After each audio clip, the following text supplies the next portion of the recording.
hold on. Let me make sure I didn't just lie. Okay, no, yeah, I was right. Sorry, I do that a lot because I just say facts and I'm like, wait. Don't worry, I fact check you when I'm editing. Thank God. I do it a lot.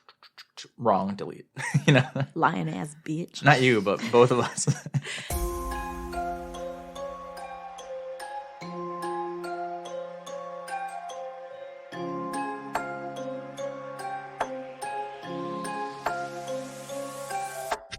Welcome back to the Shaken Not Scared podcast. Here with you as always, your hosts, Erick and Vivi. Today we're going to be talking about the 1974 film Black Christmas, directed by Bob Clark. But before we get into that, how are you, Vivi? I feel like I'm much better than last week. I was really brain foggy. I'm currently brain foggy. I don't even know what I'm doing here right now. I literally just stand around and stare off into space. You might have noticed it on one of our wine TikToks because I was just like, it tastes good. We're very awkward on TikTok if you want to watch us there. We're tasting a wine calendar. So we also went to C2E2 this past weekend. It was really fun. We were there every day. It was so much stuff. It wasn't as many people as usual, though. Yeah, I don't want to undersell it for people who have never gone because it's pretty fun. But this year, I do think having to reschedule because of COVID affected them. So we're hoping it'll be back to its glory next year. We still saw some pretty cool stuff this year. Definitely still lost money like I always do there. Oh, yeah. We buy so many interesting things. More tame than usual. I usually buy statues and things like that. But this time we went with missions for the holidays. Yeah, it kind of helped us get gifts for other people instead. We also attended a couple of panels. We saw the Creep Street Pod on Friday. They were talking about the Iroquois Theater fire. That's one of my favorite stories. Once we went on that ghost tour one time, we heard a little bit about it. I was like, oh shit, I didn't even know that this happened here. Yeah, it is a super messed up story. I believe they recorded what they presented that Friday, so their episode might be out. We'll double check that just in case. But they were super nice. They also got married on Halloween last year, which was really funny. Yeah, congrats if you're listening to this.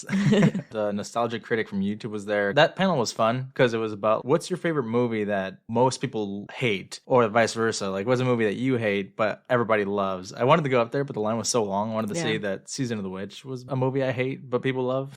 Controversial opinions from this podcast. What would be yours? I don't know. I have to think about this one because there's a lot of movies that are popular that I have not seen, and I feel like it'd be one of those. Haven't seen it yet, but I'm sure I'll hate it. I hate it. Yeah. There's a reason I haven't seen it. We also saw the Ghostly podcast. They were covering a lot of just different ghostly urban legends around the Chicagoland area. They covered the Joliet Prison, the Sausage King, and they also talked about the Lincoln Park Zoo Cemetery, which is also another favorite of mine from the Chicagoland area. Is that if you are ever in the Chicagoland area and are driving on Lakeshore Drive, you can know that you're probably driving over thousands of bodies that haven't been dug up because there used to be a cemetery there. Yeah, it is one of those stories that we heard on the ghost tours again. Just goes to show you if you live somewhere really old, a lot of dead bodies are there. I'd love to do a ghost tour over in the East Coast. Oh, yeah. Jealous. I think our friends said they did one in Salem. I can't even imagine the shit you would see. We also walked around and asked people who were horror content creators, artists, a lot of vendors, what their favorite horror movies were. So what I'm going to do now is I'm going to play a clip of everyone who we asked. And we'll link them somewhere too. Hey, my name is Taylor Glendhill. I'm from Legion M, based in Las Vegas. My favorite horror movie is As Above, So Below. I love the fact that it's like a horror Indiana Jones film, and I think that the way that it sort of looks at grief and loss is a really cool way to kind of play with the themes of horror and everything. I think it's a really interesting exploration of what it's like to lose a parent and work your way through that. And I also think it's just cool. The fact that they get lost down in the catacombs and everything, and there's all the creepy stuff that gets stuck down there. I would never want to go into the catacombs like that, so it definitely kind of hit me in a really visceral place, but that's why I love that movie. My name is Mandy. I am from Los Angeles and I work for Legion M Entertainment. My favorite horror movie is The Ring, and I know that's very generic to say, but as far as horror movies go, I feel like the storylines are never actually good, and it can be good horror, it can be good jump scares, the makeup can be really good, all of those things, but typically, in my experience, the storylines are just not great. But The Ring, not only did it have an amazing storyline, but it made sense. It was believable, and that's why that movie will always be the best horror movie in my opinion. My name is Shawn Givens, and I'm from Los Angeles. John Carpenter's The Thing. I'm Melora at Melora Mylin, pretty much anywhere. I like The Descent. It's just super creepy and spooky, and I love all the tight-knit places that cause anxiety, so It's fun. I'm Kelly. I'm with Jellykoe. You can find me at jellykoe.com or on Instagram or any social media under Jellykoe. I would have to say The Thing, the original. My name is Kyle Spain. I go by We Are All Corrupted. You can find all my stuff on Instagram by the same name. My favorite horror movie is Hereditary. It's one of the newer ones, but I think it's one of the best that I've ever seen executed. So. Hey, what's up? My name is Christian Masot. My Instagram is Christian, Masot, and I'm out of New Jersey. My favorite horror movie is the Friday the 13th. The whole series is like just awesome. I grew up with it, so it really has a special place in my heart. It's that humor meets horror, and I love it, you know. My name's Staci. I'm with TPub Comics. We're a small publishing company based out of London, UK, and we specialize in doing horror comics, psychological horror, darker stuff. My favorite horror movie of this very second, right now, in this very year, is Parasites, because it's just, every time I watch it, it's a perfect mixture of humor, it's a perfect mixture of twists and like emotions, but also like, what the fuck is happening? And it's just so good from time to time. It's a masterpiece. People were really stumped by this question. There was even some who were like, what genre? Like, what do I answer? And we were like, honestly, just whatever you think. Desires. Yeah.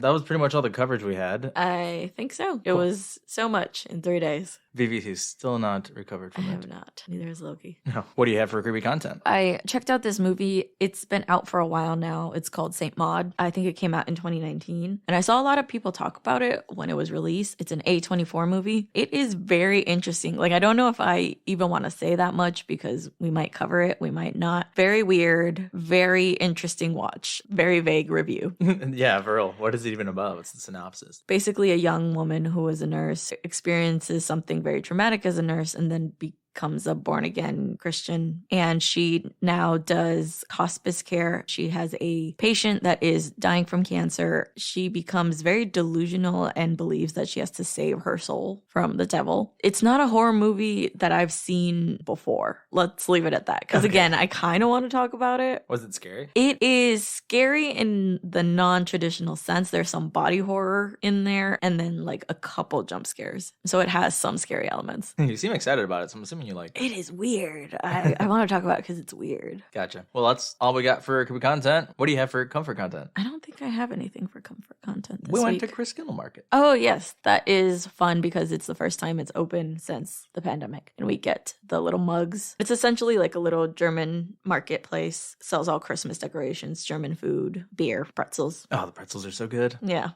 That's what I look forward to. Yeah. Well, if we don't have any other comfort content, there's nothing more comforting than it just generally being the holiday season. And we still got to do a lot of shopping. So that's not comforting. It's not comforting. Yeah. I don't think we're going to be comfortable until it's all over. And then it's just depressing because there's nothing to look forward to. My birthday, my nerdy 30, my nerdy dirty 30.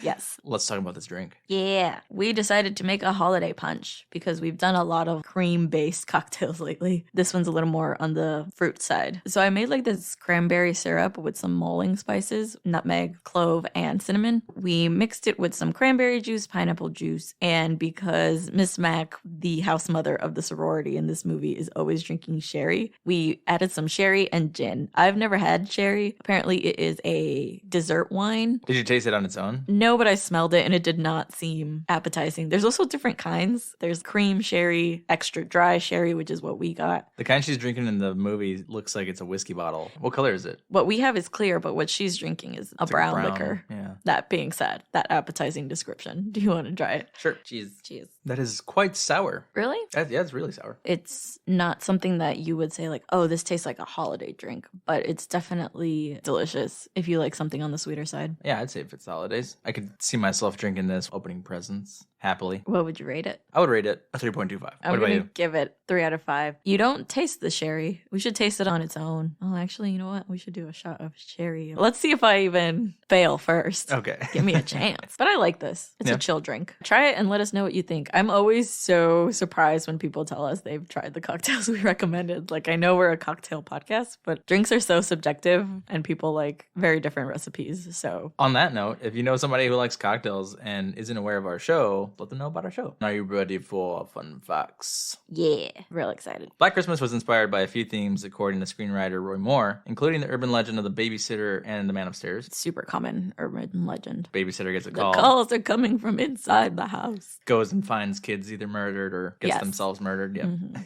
and murders that happened in Montreal. However, there seems to be confusion on which murders. Many believed he was referring to Wayne Bowden, also known as the vampire rapist. Sounds familiar. Refresh my memory. The only detail I have here is that he killed 5 people between 1969 and 1971 and would leave bite marks on his victims. This one I don't think I'm aware of. It's in Canada, right? Yeah. Because there was the Vampire of Sacramento, and that case is brutal. Yeah, I didn't go into full detail on who Wayne Bowden was, but I'm sure there's a lot of fucked up detail there. The reason that there's confusion is because later Nick Mancuso, who plays Billy, has come out and said it was actually in reference to a 14-year-old boy who murdered a bunch of people from his family. It was like in Westmount, some neighborhood in Montreal. The film was originally released under the name Silent Night, Evil Night, but when it performed poorly, the name was changed back to Black Christmas. Before landing on Black Christmas, it was also named The Babysitter and Stop Me. I like the title Black Christmas. They made a good choice. Also, Silent Night, Deadly Night came out 10 years later, and it would have sounded very similar. I kind of like the name Stop Me. I don't, because I feel like he doesn't want to be stopped, the killer. But if we're thinking about this being he's got schizophrenia, maybe, he could genuinely want to be stopped. I don't want to do this, but I'm doing it. Stop me. That's real powerful, I think. But Black Christmas is still fun. Fair point. So the original script included more gruesome murder scenes, which were modified by Bob Clark, who thought they were too intense. He also changed the script to remove any intent to reveal who the killer was, which has upset some audiences to this day. However, Clark did reveal his backstory later, saying, quote, Billy is abusive and abused his little sister and was abused himself and probably killed his parents and probably locked her up in a basement for 5 or 6 years. And I think she escaped, and Billy doesn't like girls, and it turns out Agnes doesn't like boys. Wow, that was a lot of information you just gave me. Yeah, it sounds like even he's not sure. He made it up on the fly. Yeah. We could talk about it more in the end, but I kind of like that the killer is left so ambiguous. John Carpenter and Bob Clark worked on an unreleased project together, and having loved Black Christmas so much, Carpenter asked Clark if he would ever make a sequel. He responded that he wouldn't, but if he did, quote, it'll be he was captured after all. He was put in an institution, and the movie will begin the night he escapes, back in town, and they don't know it yet, and I'm gonna call it Halloween. When they go and ask Bob Clark, like... Did you really say that? Yeah, he's like, John Carpenter sure might have heard me say that, but it's all like thanks to him. He did everything. I could have just said the idea, but he wrote everything, he directed ran it with all. it. Like, it's all him. Interesting. Don't thank me for it. Yeah, because I was going to point out that we get very similar to Halloween, those POV shots of the killer. Like this film... It inspired all of that from then on. Yeah, I think it's credited with being the first slasher, or the mother of what will later become known as slashers. Funny that it's a holiday movie, right? Yeah, it's set on the most joyful holiday. You don't think that a holiday horror is going to be like a pivotal point in the history of horror? All we've done is holiday horror for like the last month and a half, so I don't even know what other horror there is anymore. But that's all I got. I thought that was a cool one to end on. Yeah. You ready to take the shot? Because you're going to lose. Ah, damn it.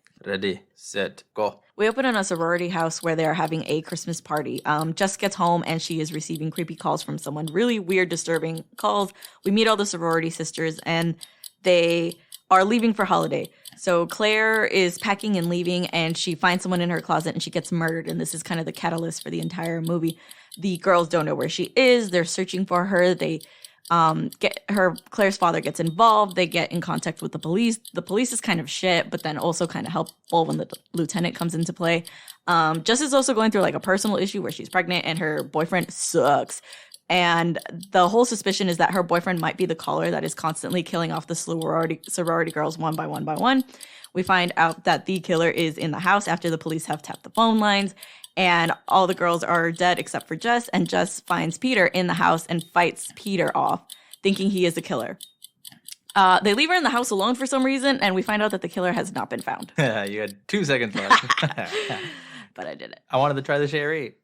Good job, though. I think we should still try it. I won't take it as a shot, but I will definitely sip it because I want to see what it tastes like on its own. Yeah, same here. I'm not ready. Yes, you are, sherry. I could see why this would be in like a whiskey-shaped bottle. It has inklings of wanting to be vodka. It's a lot of flavors. It's like vodka wine. It's not as harsh as liquor, but is stronger than a wine. Since we got the extra dry, it's not as sweet as like I've heard it is. Would you buy it again? I mean, it's good in the punch. But is it good on its own? I think it's just a mixing thing. I wouldn't sling it back like Mrs. Mac does, just for fun. Why'd that girl have so many bottles everywhere? We're naming this one Mrs. Mac's Toilet Punch for obvious reasons. Ready for an overview, which I didn't look up? It's lacking. Black Christmas. Navidad Negra. Sounds racist. It does. IMDb says, during their Christmas break, a group of sorority girls are stalked by a stranger.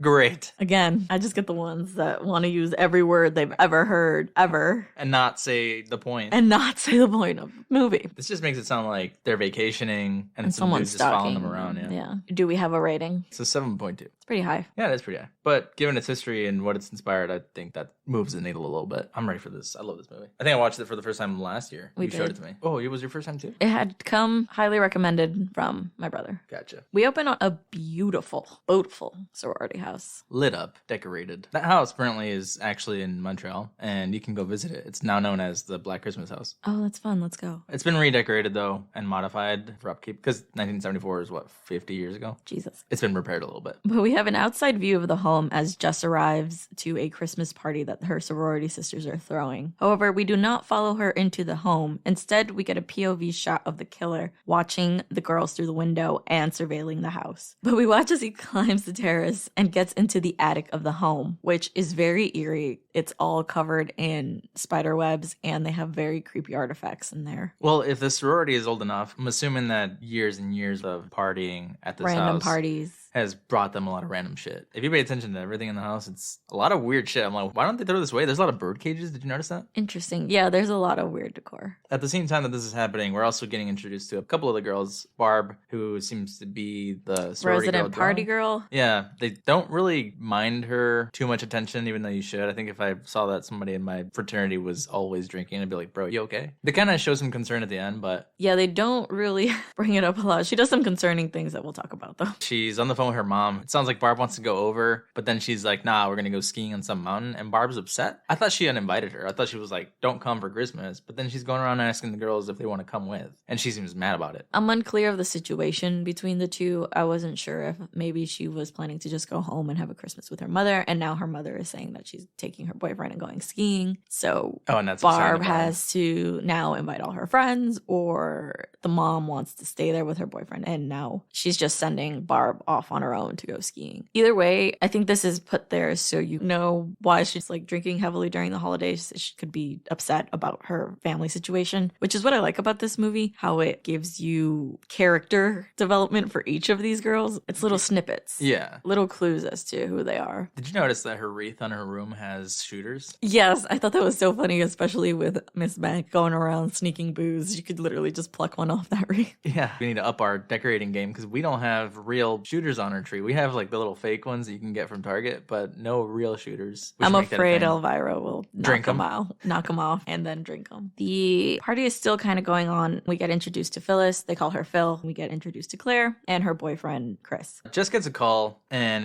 they call him the Moaner. Everyone does a group listen to this guy's call where he just keeps moaning random things. He's saying a lot of gibberish. I don't know if we can say this, the C word over and over, making a lot of grotesque sounds. A lot of obscene things that he says. And I'm surprised that is in a movie from the 70s. But he keeps this going on for a while, and the girls are just listening until Barb has had enough and basically tells him off and tells him to get off the phone. He tells him to go to Lambda Chi. He tells her that he's going to kill her. And it's a very sombering moment because it seems like up until that point, the caller had just been a pervert, but not threatened them. The girls are really disturbed. You can see it on their faces. And Claire, when she shows that she's real uncomfortable, Barb starts to make fun of her. And she's like, I've seen this a ton of times in the city. Like, this is the middle of nowhere. Nobody's going to do anything out here. And she's real inconsiderate of how Claire feels because she's not okay. She storms off upstairs upset, but just tries to comfort her. When that doesn't work, just confronts Barb, saying why she has to act like that when Claire's already had a hard time kind of fitting in. Oh, I didn't catch the fitting in part. So is Claire like a Neo? Barb calls her the professional virgin, which is funny because I think she's dating that guy Chris. So it just seems like there's... So obviously she's been digged in. Obviously. Well, it's very strange to watch this movie thinking the stereotypes of a sorority that we know now, actually for all these women to be in college in the 70s. It's weird to me because I have this image. Granted, again, I come from immigrant parents that didn't go to college. Like, college was not a thing until we went to college. That sounds funny. I know college existed before we went to college, but like family-wise and generationally wise, obviously there's people whose families have all gone to college beforehand. I'm just saying, to me, this is interesting. It's progressive to me. Yeah. But that could just go to show you our culture. mature. Yeah, they all seem really intelligent. It seems like Bob Clark wanted to add a maturity to this sorority by making the actresses emit the feeling that these girls know what they're doing. They're smart. They just got some bad luck with this dude who chose their house. Miss Mac shows up with presents. Miss Mac seems to be the house mother. I don't know anything about how that works, but I would assume this is kind of like a Big Brother or alumni, maybe. I wondered that too. I wondered if this was like a thing back then because you can't leave all these young women alone unsupervised. Claire goes to pack. She sees Claude, the cat, in her room, but we see there's a figure, the same figure from earlier, lurking in the closet. And he's breathing real heavy, so it doesn't take Claire long to realize that there's someone in the closet because Claude is also meowing. I told you that we would probably be able to trust Elvira more than Loki when someone was intruding because she's real vocal. And I think if someone broke in, she'd be like, "Rah, rah, rah." She'd bark more than Loki. Yeah, Loki would just get happy. But there's the guy in her closet. As she approaches, what do you call that? When you get your dry cleaning bags, they give it to you in. It's hanging from the closet, and as she approaches, the guy just lunges himself at her and covers her face with the bag. Cool effect in the background. Apparently, the cameraman built some contraption to be able to carry the camera and do the acting of Billy. So although Nick Mancuso voiced Billy, the cameraman did a lot of the scenes where you can see either his figure or his hands. Thought that was pretty cool. Yeah, he did all the clever. POV climbing and all that stuff too. The cameraman is unaccredited as the killer. But we continue downstairs where Miss Mac goes around talking to the girls, and the girls are giving her a present. She's like, it's not even nighttime because they're trying to give her some pajamas to put on. They're ugly candy canes Old on them and lady stuff. pajamas, yeah. She's like, it's not even nighttime yet. What if I still want to go out? Miss Mac is fun. She's hilarious. I love her. So sad that she dies. Yeah. Because of all the commotion that's downstairs, they don't hear anything that's happening upstairs. And the guy has time to carry Claire up to the attic and locks himself up. So I think what makes this film successful and what I find very unnerving is this killer is freely walking around this house and they are unaware. And for days he is doing this and spying on them and they just don't know. And again, it's that notion like in The Strangers of real life scary because this film isn't overly gory or full of jump scares. The parts that make you uncomfortable is knowing that he's in the house and they are not aware of him. There's also an added effect to things like this. I think happen in sororities and fraternities a lot because the houses are so big and because so many people are going in and out. You don't know who the hell's in your house. No. You don't know who you're inviting over. Like, who the fuck are these people? Why do we trust them? I know we're here to party and shit, but like... But also, we're gonna get murdered. We're gonna get murdered, yeah. It might just be that we're just too suspicious of everybody. We need to chill, maybe. Yeah. Anyway, if you're not suspecting that everyone's gonna murder you, you probably should start. You're probably murdering people. We find out that Miss Mac, as inspiration for this drink, has a bottle hidden inside of a book that's in one of the rooms that she's changing in. Yeah, I believe it's one of the like library areas of the sorority house because she goes up to it and she's like, B for booze, pulls it out and she has cut out a very specific shaped bottle. And this is her drink of choice. This is all she has stashed all over the place. I wonder why she feels the need to hide it. Is it because she's maybe the assigned school person? Possibly. Barbara's walking around drinking freely like nobody's business. Why? Right. I don't think anybody would really judge Miss Mac, but maybe she's worried that someone outside will walk into the house randomly and see her. Yeah, it's not like she's underage. I don't know why she just doesn't also keep it in her purse or something. Why it's got to be this crucial that there's little hiding. Miss Mac, do your thing. I would argue not because she seems to be like a functioning alcoholic, which is not good. Okay, not that part. But Peter calls Jess, and Jess immediately seems to be affected by this call. Peter's like, hey, I haven't seen you for days, but I have to go. I'm practicing for a recital. Jess is like, I need to talk to you. And he's like, no, I'm busy. She's like, but I really need to talk to you like today. He's like, why you got to talk to me today? Like, no, it can wait. Tell me over the phone. They plan on meeting the next day. And you don't know if she's just uneasy in general because of the Moaner calling or because of this conflict with Peter, but she definitely has the bad luck of always being the one to answer the phone. Yeah. And now, as everyone in the sorority seems to be getting ready for bed, we get another scene of Miss Mac having stashed a bottle in the tank of a toilet. While she's brushing her teeth. Because she needs to rinse out with some sherry, obviously. Well, does that work? Don't they say that you can clean things with alcohol? I don't know if it works with teeth, though. I know that in the past, when you had a toothache, people would put alcohol on it. Like, I had a tooth issue like a couple weeks ago, and I literally syringed whiskey into it because it's supposed to help with the pain. Because you're drunk and you can't feel it anymore. If it works, it works, you know? But Miss Mac has told Jess to check on Claire. As this is happening, we get a shot of Claire under the bag, in a rocking chair, moving back and forth, with a face of shock. In the attic. The stranger, Billy, is singing a song about Daddy's gone hunting. It's weird. It's unsettling. It's eerie, and I suppose it's there to make the audience feel uncomfortable. Side note, this is our third movie with a Billy in a row. Oh my god, I know. This shouldn't be Happy Holidays. It should be Happy Billy Days. Is there a Billy in Krampus? I don't remember. I guess we'll find out. Yeah. We're going to be 4 for 4. But cut to a scene of the next day. We see who we find out to be Claire's father has arrived to pick her up for their family vacation. He questions a bus driver, asking if he knows where his daughter Claire would be, saying that she is part of a sorority. The bus driver happens to be part of the brother fraternity, saying that Claire is in Phi Kappa Sig. this bus driver is also dropping off the kids because the girls are at this event with the kids. Phil's boyfriend is dressed up as Santa, so no one's at the house except for Mrs. Mack, who stayed behind. The bus driver tells Mr. Harrison, they might be at that event, but maybe you can find her at the house because if she was getting ready, obviously she didn't go to the event. She'd still be there. The next scene we got is Miss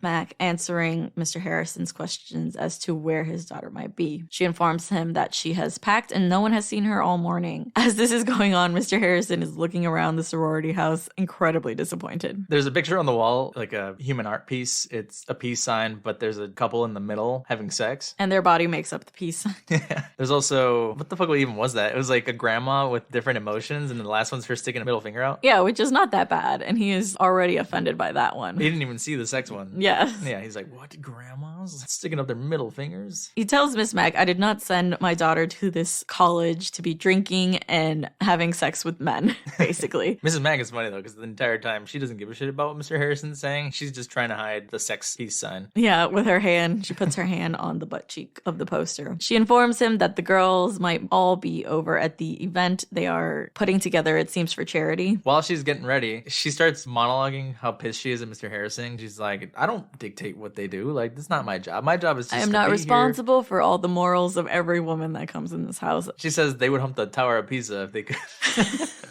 And I think Mr. Harrison is very unrealistic in thinking that his daughter is in a sorority and not Judgy. Not living her best life, okay? Judgy. I don't know. I imagine if you have a sheltered life and then you go to college and join a sorority, that's true. You're going to have some fun.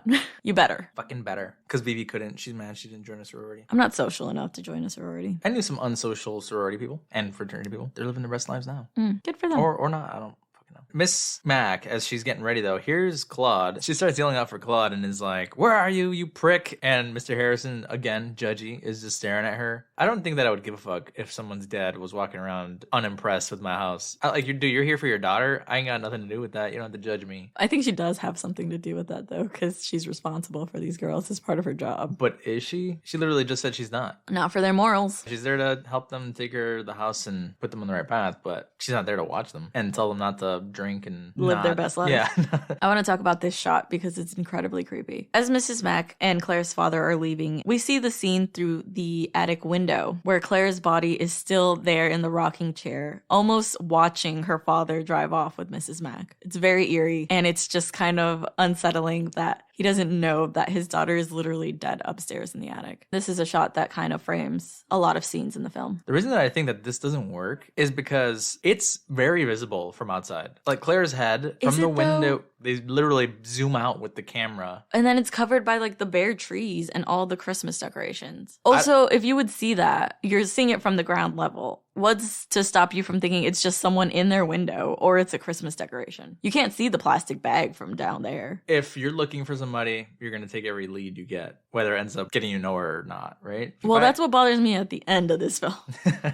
I agree with you on that point. Yeah, because I'm like, if I'm panning away and we're looking for somebody and I see there's a head in the window, I'm going to be like, yo, what is that? And I ask somebody and then they'd be like, oh, I don't know. That's not anything that we have. Let's go check it out. Oh, shit, it's a dead body. I think you're putting a lot of faith in them knowing what they have in their attic. I don't think they do. They also don't know how to keep track of their own people. Right. Point is, it is creepy though. It's almost like Billy is painting her to be a mother figure. Yeah, because there's a scene that comes later on that I guess kind of gives a clue to the mental state that Billy is in. Right after this, Jess meets with Peter at his recital class conservatory. Conservatory? Yeah. Is that what it was? Yes. Johnny was in the conservatory. So Johnny also did this. Johnny also got someone pregnant. And also left. No, but Jess meets with Peter at the conservatory. In preparation for tonight, Peter is stressed. But Jess is like, hey, I wanted to talk to you because I'm pregnant and I want to get an abortion. Peter says, fuck you, no you don't, you selfish bitch. And she's like, I do what I want. And he's like, no you don't, you do what I want. And she's like, no, fuck you, I do what I want. But I thought this was pretty progressive for the 70s. I mean, 70s being like a peace, love, fuck war time. Actually. The world was still not as progressive as it could be. When did Roe v. Wade happen? Well, yes, Roe v. Wade was American, and this is Canada. It's real progressive, I think, for the 70s to have this sort of opinion or I guess presentation on the topic of abortion. Jess can be like, I'm the one who decides what happens to this baby. You have no say. And it seems to be like the ongoing conversation even today. Yeah. I do want to touch on this a little more because Eric kind of summed it up to be funny, but it's not funny. It's a tense scene. It is. This film came out in 1974. This is only 1 year after Roe v. Wade had come out and made abortion legal for all. So I imagine this was probably more controversial than the murders taking place on screen. Peter is an absolutely horrible human being because he calls her selfish and then in the same breath says, why would she bring this up now when she knows how important this afternoon is to him? He's like a kid. He's incredibly narcissistic and manipulative, and I completely understand why she would not want to have a child that ties her to him for the rest of her life. Yeah. A scene like this also makes you as the viewer realize that possibly Peter is what's happening at the house. And yes, that is exactly what you're supposed to believe. He tells her to leave and says, we'll talk tonight. Sounds like a fucking threat, Peter. No, his threats come later. Yeah. Yeah. Yeah. Yeah. Yeah, fuck that guy. Anyway, you'll change your mind. Oh, I wrote down a threat. See? A threat. Fucking threat. Because how the hell are you going to have this like real aggressive ass conversation? And then he's like, let's talk tonight. You're going to change your fucking mind. Just you wait. Is that a threat, Peter? I hope your recital sucks. Which is what happens. But Mr. Harrison is at the event and finds out that Claire is not there. Barb in the background, while Mr. Harrison is calling the cops, is literally handing a child alcohol. Champagne, yeah. Which is not okay. We do not condone child drinking. Just FYI in case that wasn't clear. Yeah, and then she says that the child is probably already drunk. Barb, you got some shit to figure out. Also, I think Barb is Lois Lane, isn't she? She looked familiar, yeah. I think so. Years later, right? Yeah. So Jess is back at the sorority house just in time to answer another call. This time, the caller keeps saying the name Billy over and over again. Your mother wants to know what you did with the baby. And this, of course, freaks Jess out because we as the audience have just found out that Jess is pregnant. This time, the voice is not only a man's voice making weird guttural noises and snorting, but also there's inklings of a female voice. So Billy, the killer, can change his voice. He's got multiple personalities between Billy and Agnes. Nothing that makes sense to her, but we started thinking, oh, it's Peter. Peter's fucking with Jess. As far as the audience knows, he's the only other person that knows she's pregnant. And he's on the way to being unhinged. Convinced that Claire's missing, the girls and Mr. Harrison go to the cops. I think the cop's name is Nash. It's like, it's not a surprise that a sorority girl who goes missing for a weekend is probably with her boyfriend up in a cabin or something. And Mr. Harrison's like, no, she ain't. He's like, no, that does not make me feel better. Nash the cop asks Barb, what's the number to the house? And she's like, fellatio. Fellatio? And she's like, yeah, it's a new distribution number, FE. And he's like, oh, okay. So this guy's clueless that fellatio means what it means, in case you don't know. I won't explain, but look it up. He writes it down, is convinced that this is the real number. Well, she doesn't just say fellatio. It's like fellatio 56 something. Jess goes to Chris's hockey practice and asks him if he's seen Claire. He's like, what did the cops say? She's like, well, they think that maybe she's hooking up with somebody somewhere else. And he's like, no. I am the boyfriend. Yeah. So he goes with her to the cops. Then we cut to a scene of Peter epically failing his piano recital. He's sitting in front of 3 judges, and it seems like he is royally messing up. It does not sound pleasant. I am not a classical music expert, but I don't know if the song is meant to sound like this. This guy kind of looks like Miguel Bosé, right? I knew you were going to say that because you say that about every skinny white man in the 70s. With blonde hair. The pop cut. So anyway, his playing sounds like shit. He looks like shit. He looks like he might sweating. shit himself. Playing the piano so hard you shit yourself. I mean, I've seen that. Obviously, Peter did not do well. You can see it on the faces of the judges. The judges are like, they feel uncomfortable just being there. Have you ever played an instrument so bad that people wish they weren't there? Probably. Yeah, I played in band in grammar school. All those sound awful when you look back at those recital videos. I'm sure you did fine, honey. Collectively, kids should not play instruments. Collectively, we all suck. Yeah, it's bad. Meanwhile, this mother's at the cops, and she says that she's lost her 13-year-old daughter, Janice. The cop who we see she's telling this to is Lieutenant Ken, but he's also the father from Nightmare on Elm Street. What's Nancy's / last name? Zac Efron, huh? What's Nancy's last name? Because he's also lieutenant there. Point is, this is what I choose to believe is Nancy's father. This is just like the early years of him being a lieutenant. What you're saying is that Black Christmas is a prequel to both Nightmare on Elm Street and Halloween. It could be, because later on Barb has a dream about a man in her room and it turns out to be true. So they're in the same universe. Damn, we need a Halloween Nightmare on Elm Street crossover where they bring back Black Christmas and Billy. You said Halloween and Nightmare on Elm Street. You didn't mean Black Christmas and Nightmare on Elm Street? No. Okay. Because it's going to be the sequel to Black Christmas. Because the cleaning lady comes on Monday. Yes. But Chris and Jess show up and it seems like they know Ken. I don't know if he's related to Chris or something like that because he knows all the cops by first name. It seems like they know Chris and his brother's potentially on the force or was. Really going in on Nash. Calling Nash the biggest dumbass on the planet Earth. Obviously with reason because he said Claire is off with some boyfriend and didn't take her missing seriously. Yes. And I think this is something that is unfortunately very common when someone's reported missing. It's not taken serious until it's like hours, days too late. We just see this trope with cops in horror movies. We watched Wrecking City and it isn't until there's literally a blown up zombie truck at the doorstep of the cop station when they're like, oh fuck, it's real. The Gremlins. I mean, name a movie. And the cops show up way too late. Yeah. Or they don't believe it. Or they're way too intense and way too well trained. Like the vegan police.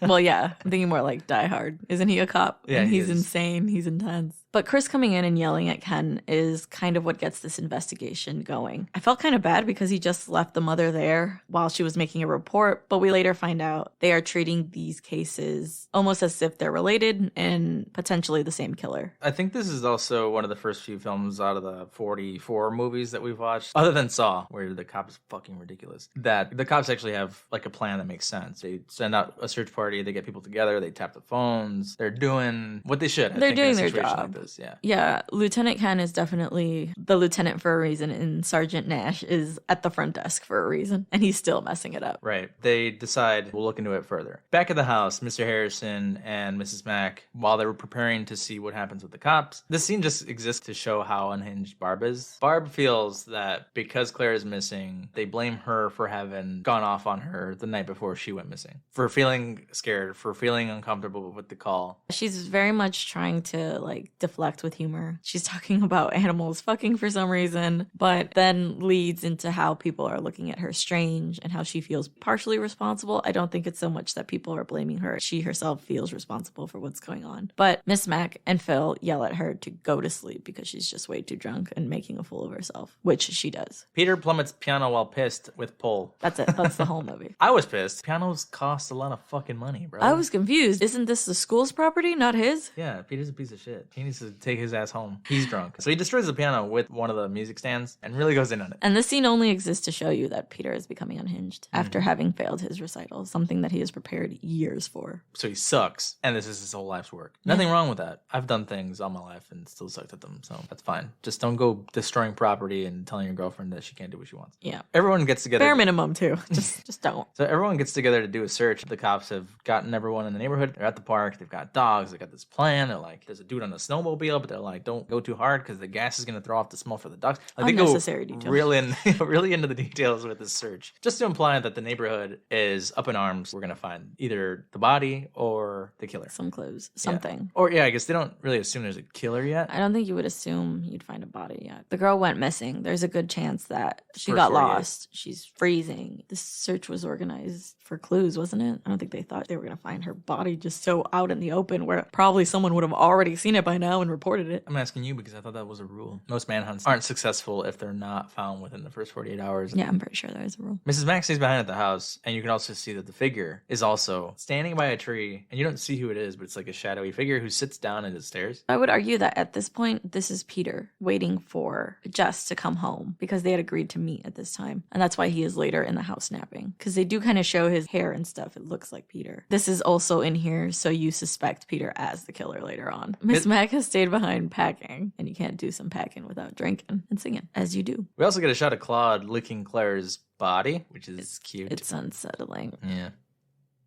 Anyway. I don't know if we've brought this up in the past, but I think they say that your pet's likely to start eating your body if they don't find your dead body after a few days. Listen, Claude's the only one doing some real investigation because no one else has found this body at this point. Yeah, how did Claude get in the attic? And Miss Mac also asked this question. It's like, why would you even be up here, Claude? Because he smelled the body. Hearing Claude in the attic, she goes to investigate. She's making her way up into the attic and gets kind of caught in the entrance of the door. As a viewer, we see someone standing behind her who we know to be the killer, holding a hook in his hand, ready to strike her. her. He gives her enough time to see Claire's body sitting in the window before he lets go of the hook. And we assume, because we don't really see this scene, a lot of these kills are off screen actually. She's been hit by the hook through the neck and is murdered. She gets shook so hard her shoe comes off. The rope is so strong it pulls her body up though. Yeah, he like reels her in like a fish. I think Miss Mac could have survived had she taken a hint at her own logic. Claude shouldn't be up here. Well, then why continue? Or if you're suspicious that there's some noise upstairs, but you could hear him up there. Yeah, I know, but I'm just thinking that like logically, like last night we heard a noise, a thump inside the house. Like had there been more noise, I'd be like, probably should call the cops. Do you know what I mean? Like I think you'd be a little more suspicious given that there's a manhunt, possibly someone going around like taking people. I mean, maybe because it's I don't Christmas. disagree with you, but I would totally do what she did and just go up looking for my cat and not think that anyone was in the house. But she asks the question herself. She's like, "What would you even be doing up here?" It's like He's you're right, eating Miss dead Mac. bodies. Just. But she doesn't know that. Go pack, get your ass out of there. Forget about Claude. He's a prick anyway. You've said it already. Mrs. Mac was cool. She shouldn't have died. She didn't deserve it. She deserved better. After he does this, there's a taxi driver outside of the door who I'm assuming is there to pick up Mrs. Mac. When he continues to knock, he gets pissed, gets in his car. Billy, for some reason, is rocking Claire's body back and forth, screams, groans. I think he didn't intend to kill Mrs. Mac, or Mrs. Mac doesn't fill his fantasy of who he's supposed to kill. So he's kind of like freaking out in rage. Like someone has discovered his little secret and that was not his intention. With that in mind, why would he go kill Barb? Because Barb fits the fantasy of who he wants to kill. Women? Yeah, Miss Mac, she stumbled upon the scene. He didn't hunt her down. Claire can be seen from the window as we get a pan-out shot of the house. We cut back to the search party. Jess is cold and decides to go back to the sorority house, remembering that she has plans with Peter. But a woman has apparently discovered the body of Janice because she is now screaming while the rest of the search party approaches. Mr. Harrison rushes there, apprehensive that he is about to find Claire. We notice that he is kind of relieved, but still appalled at what he sees. Unfortunately, the mother of Janice is right behind him, and she is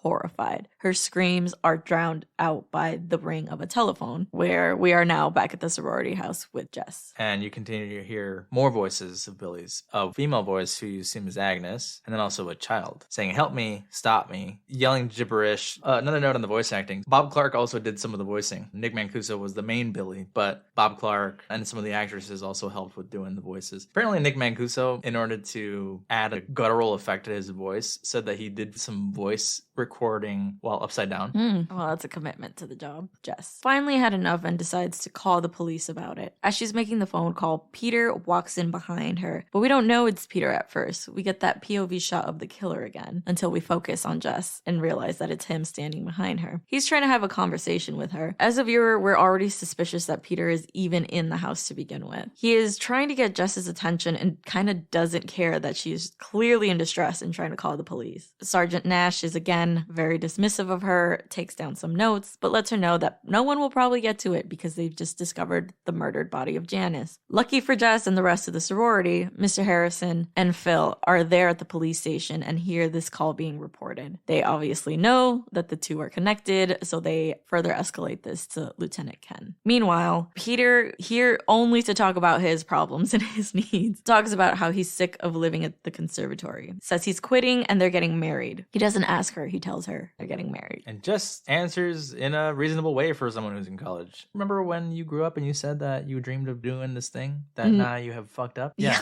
Seriously, okay, because that's what bothers me so much about this. Because she says, remember when we first met and you told me that being a pianist was your dream? Do you remember the things that I told you I wanted to do? No. What? You have hopes and dreams? What? You're already pregnant. What more do you want? She's like, I still want to do those things, and my plans haven't changed just because yours has. And truly, he is only excited about this child because he has failed at being a pianist. He has nothing else to look forward to, so he says, fuck it, let's just do this thing. That's how you end up divorced. Yeah, that's how you end up in a troubled family. Just straight up tells him that she just doesn't want to marry him because he's trying to sell her on the, we'll be married and you can do whatever you want. You could still do those things. And she says she just doesn't want to marry him. Even if she did want to marry him, because of the way he's been acting, I don't see why she would continue to want to even date him after this. This quickly angers him and he insults her, saying, how how is she just going to remove the baby, talking about it like she's removing a wart? She's like, be realistic. This isn't going to work. To the point where he threatens her, saying that she will not have an abortion and get away with this. And he is then asked to leave by her, which I think is a smart call because he's about to throw hands. Honestly, Jessica kick his ass because he can't even play piano with his hands. So that's what happens later. Them hands ain't catching nothing. Ain't catching scholarships, ain't catching careers, ain't catching nobody's attention, ain't catching babies. Dark. As he is storming out, Lieutenant Ken, Mr. Harrison, and Phil are entering the home. And Bill, the phone tap guy. Phone tap guy. But they show up, and this whole scene is really long. Like, as many questions as Ken is asking. You would think they'd be like, is this the only phone you got? Okay, cool. We're going to go around the house, scout the place. You have an attic, you have a basement. They don't do any of this. They just, like, stay on the first floor, and they're like, who else is in the house? And they take the girl's word for it. But honestly, you're going to go look wherever it's possible that someone's hiding, right? Again, you're coming from the place of knowing that the killer is inside the house. I'm just saying, you got to be suspicious. Especially after Jess literally just saw that Peter was in the house and had no idea. There is clearly no logic to these people. You'd be like, yo, Peter was hiding in the house. I didn't even fucking know it. Let's go find out where he could have stayed. There's a basement. There's an attic. There's a closet. There's a, I don't know. But cops are here. Let's make use of them and have them go look. I'm just saying. Okay. Okay. You're looking at me like I'm crazy. Well, because you're coming from the point of knowing the end. No, it's not why. I'd genuinely be suspicious of everything. Okay. I literally walked through the house last night, kicking doors down, because I was like, they could be in the closet, they could be on the patio, they could be in the bathroom, they could be in the blah. I looked everywhere. I looked on the tables. I did. I looked in the crate. Look, he was there. It was him.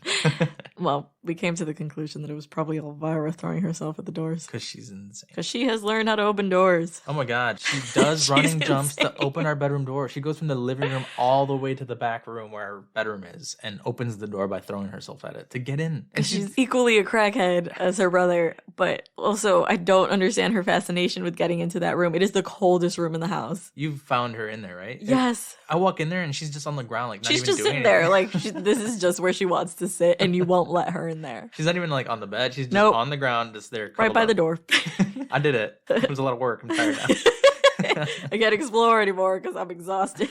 But after the police walk around the house, question the girls, and investigate Claire's room, they leave explaining how the wiretap is going to work. When a call enters the house, a call will also be placed to the police station where they can then hear the conversation. Bill will then try to locate the call. They do also tell them, you got to keep the guy on the line long enough for us to find out what's happening. Bill literally has to run around this room, going from terminal to terminal to trace the call. Yeah, it sucks. They also inform the girls that there is a police stationed outside in case anything happens. As the cops are heading out, we get a scene of the killer playing with Claire's body. He has placed a doll in her hand and is making small voices and rocking her back and forth. Continues to sing that Daddy Rabbit song. It's unsettling. Yeah, he treats her like a doll. The guy is in Barb's room. Jess, in the distance, hears a loud gasping noise, runs in, sees that Barb is having a panic attack. She has asthma, so she grabs her inhaler and reveals that she had a nightmare and imagined a guy in her room standing there in front of her. And this is the scene where the killer has gotten way too bold because he's literally just standing behind them watching this happen, and they don't realize it.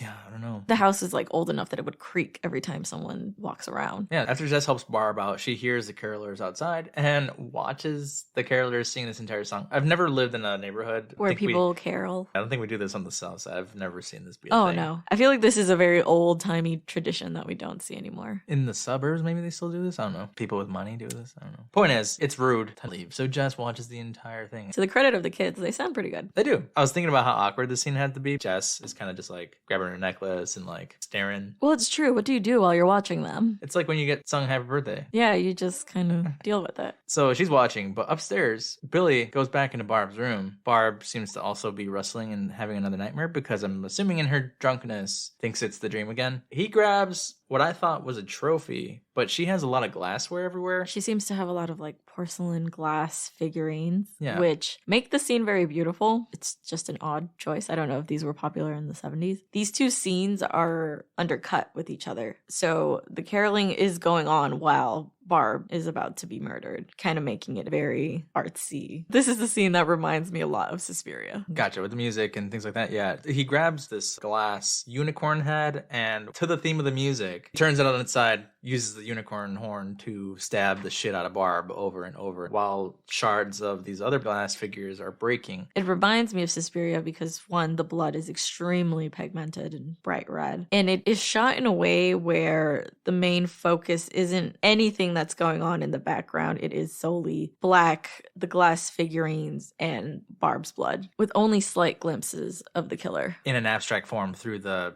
warping of the glass. It's Very cool. interesting shot. But Jess is like, okay, here's your tip. A lady interrupts right as they're ending the song and says, don't you know that there's a killer on the loose? Kids, get back in the car. The lady is like, don't you hear? Your phone's ringing. As Jess makes her way back into the house to answer, Lieutenant Ken is also preparing to answer the call at the police station. The killer essentially taunts Jess, mentioning bits of the conversation she had with Peter about removing a baby almost like it were a wart. However, she does not keep the killer on the phone long enough, and Lieutenant Ken has to call her back, not only to let her know that, but to ask her why she got so shocked when the killer mentioned something about a baby. Obviously does not want to say anything, but Lieutenant Ken has a suspicion that this has something to do with the killer's true identity. But this also awakens suspicions in Jess about Pete being the killer. Phil has woken up and is asking what is going on in the house, and she can't exactly sleep. She tells her that Barb had a nightmare and that the killer has called again, which then leads to the phone ringing one more time. As Jess answers it, she realizes it's Peter, who has called her crying, telling her not to kill their baby, and having just a very awkward conversation with her. Because they didn't have any luck tracing the first call, the lieutenant tells Bill to try practicing tracing this call. He hears the awkward conversation between the two of them and then calls Jess back, telling her once again she's gonna have to keep people on the phone longer if they're gonna be able to trace them, but then presses what the conversation was about, saying that it's probably important. And I argue that that is awkward. That you have to tell this cop out of nowhere, like, I'm pregnant. Planning on getting an abortion. I'm but just planning a quick abortion,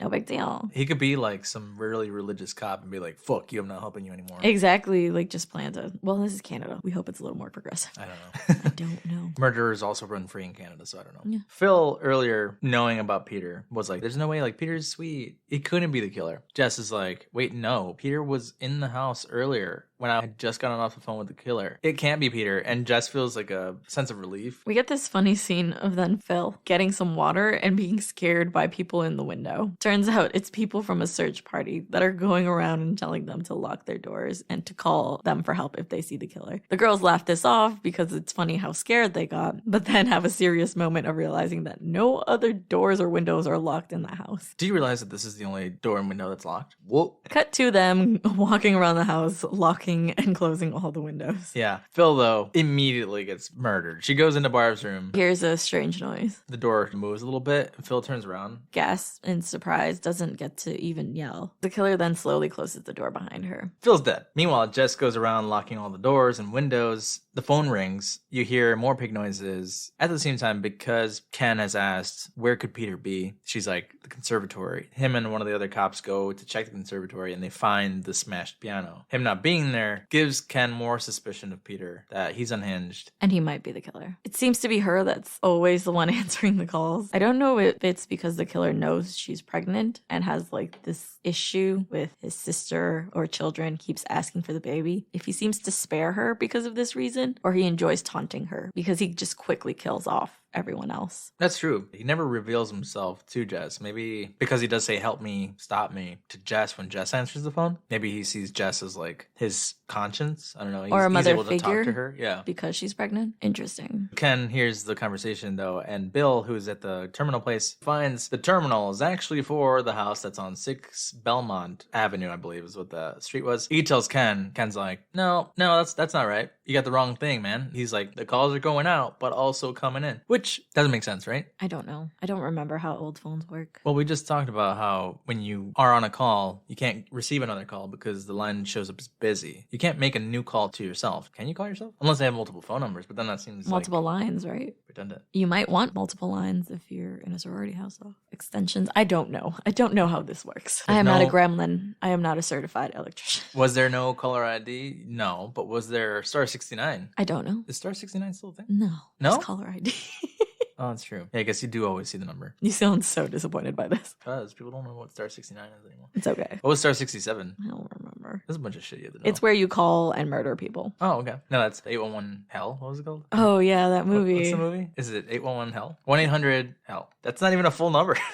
Oh, maybe it is. Let's try it. Yes. But Ken's like, Nash, you have one job. You're going to call Jess. You're going to tell her To just nothing. walk out. Don't fuck this up. Nash tries. Okay, Nash does try. But Jess is like, I'm going to go wake up the girls. And Nash is like, no, don't do that. He's like, just leave the house. Don't ask questions. And she's like, why? He's like, don't ask questions. And she's like, I'm going to get the girls. He's like, don't. You know what? The killer's in the house. And she freaks the fuck out. She does. I think at this point, you should listen to the police working this case if they tell you just to leave the house. You would worry, though. I think the morality in you is going to try to stay behind and get your friends or your family. Which is what happens to Jess. She reaches for a fire poker and makes her way up the stairs. She's been calling for Barb and Phil, but there is no answer from them. She keeps yelling, please answer, please answer. When she finally gets to Barb's room, she opens it to reveal both Barb and Phil, all bloodied and dead. She hears the killer is behind the door because he's making weird noises. She sees the eye of the killer behind the hinges of the door. Which I would argue is effectively creepy. His eyes like got a red tint to it. Blood red eyes. Right. This was a good creepy shot though. And one of those less is more situations. Mm-hmm. Jess thinks quickly, pushes the shit out of the door, and Billy is pissed. He starts screaming and chases her down. On the stairs, he grabs her by the hair and pulls her back. She falls. She quickly thinks to go into the basement and closes the door. Billy continues to ramble gibberish and after a little bit stops. Jess thinks coast is clear, but goes into the basement, doesn't unlock the door. Smart. As she's making her way through the basement, we see the figure of a man through the windows. And at first it's not clear who it is, but he soon starts to call out to her, saying, Jess,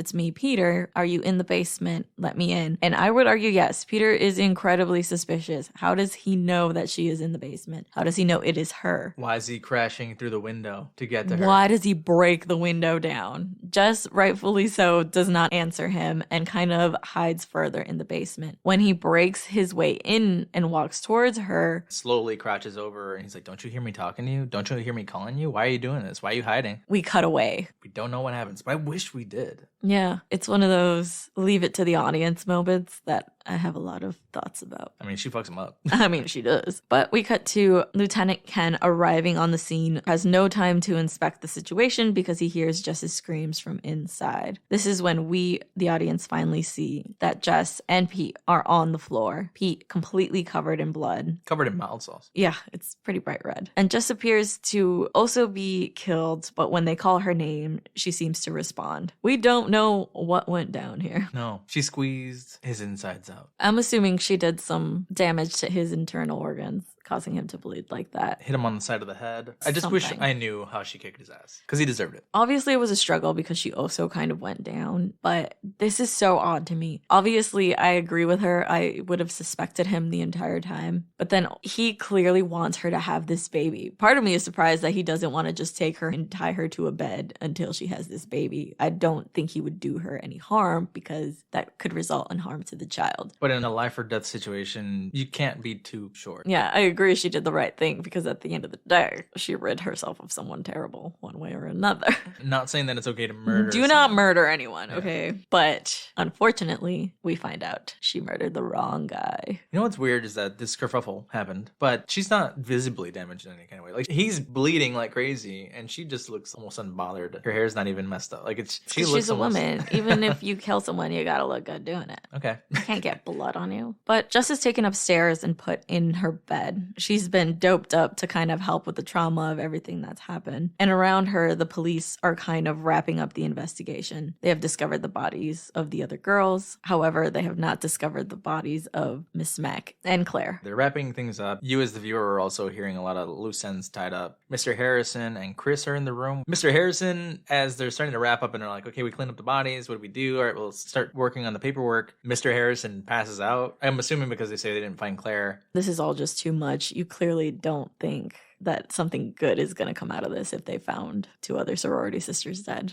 Yeah. Mr. Harrison passes out. Chris, Ken, and the other cop go into action and are like, oh, we need to take this guy to the hospital. They run out. The last leaving her by herself. Yeah, it's like, why isn't she also being taken into a hospital? I thought it was an odd choice to even put her in a room. This is an active crime scene. Take her to the hospital. Get an ambulance. Yeah, like, what's going on here? Really suspicious. I even thought, like, you would leave a cop overnight in the room to keep watch, or multiple, because obviously one cop of them before said, didn't I am work. staying the night, and then while Mr. Harrison passes out, they forget and leave her there. Terrible cops. Yeah, well, one does stay outside, but you would still keep one inside the house. Obviously, keeping a cop there to keep watch didn't work. Again, everyone just leaves her there. And as we continue to pan out throughout the rest of the house, we see scenes of other empty rooms, and we make our way back up into the attic where we see the bodies of Miss Mac and Claire again, realizing that the cops have not discovered their bodies and that the killer is still in the attic with them. The last thing we hear as we zoom out of the window on Claire's face one last time is the phone ringing again. And that's the final scene of the movie,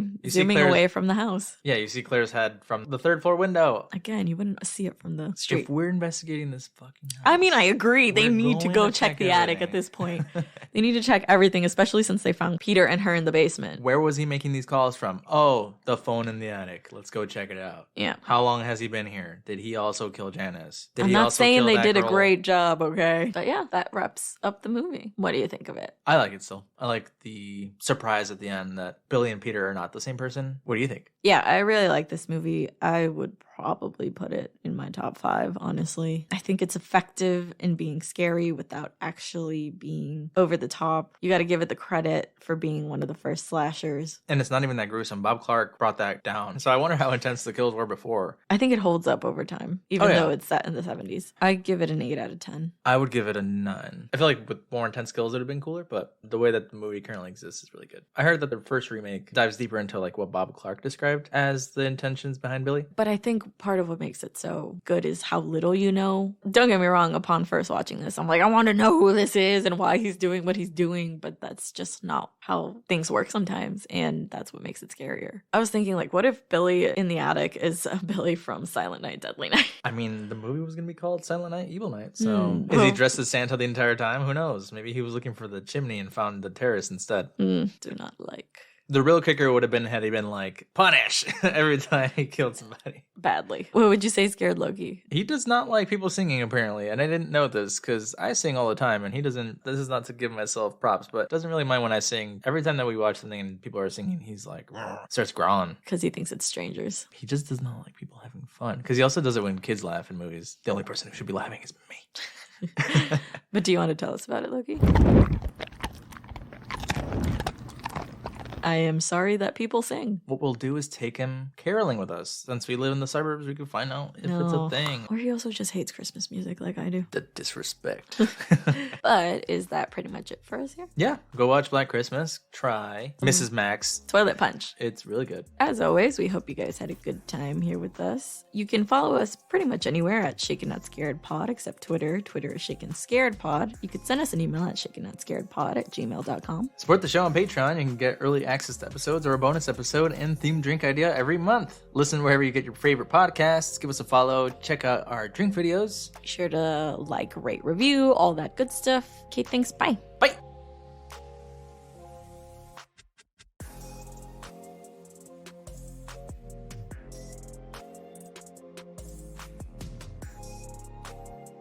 What were they talking about? I don't even know. They're talking about some ass thing. I really don't know. But I joined in and the guy was like, there are some club members in here who haven't been initiated to ass club. Okay, you're so cool. Yeah. That's why at the end they were like naming off people and we're like, Natalie, you're down. Chelsea, you're down. Going down the list. And I was like, bye. I don't want to be initiated to ass club.